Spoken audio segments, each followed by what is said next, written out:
Hello， 大家好，又係我神媽啦。今日介紹1號線新安地鐵站 C 出口嘅 Top Stage。我哋可以睇到咧，佢場內咧一層裏邊分開好多唔同嘅區域，包括有保齡球啦、滾軸溜冰啦、電子遊戲室啦、影相機、桌球等等嘅。當日咧，我哋有成12個人去啊，但係咧坐嘅位咧都非常之闊落，而且嗰個場地咧都幾乾淨噶。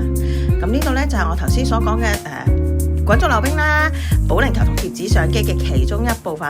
咁啊，重點要介紹啦，其實係小朋友46蚊全日任玩。咁當然啦，佢亦都有個充值 plan 嘅，咁啊係更加划算嘅。例如好似我哋當日咧比較多小朋友咧，充值係仲更加抵嘅。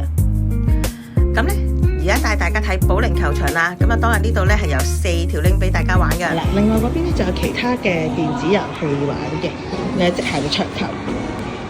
我幾中意呢個場噶，場地咧乾淨企理，又唔多人。我哋當日去，就算唔識玩嘅小朋友咧都唔緊要噶。你可以見到我個女咧都有輔助碌幫忙。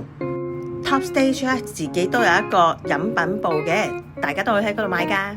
影片開頭咧都有講46蚊係包一對鞋、一對襪同埋防護裝備噶，所以非常之抵玩。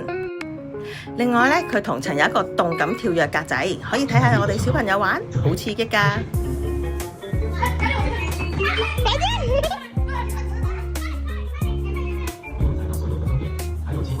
要踩晒啊！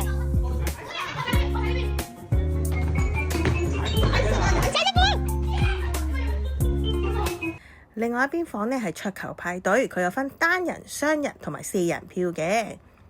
入邊有電子遊戲啦、篤波啦、飛鏢等等嘅。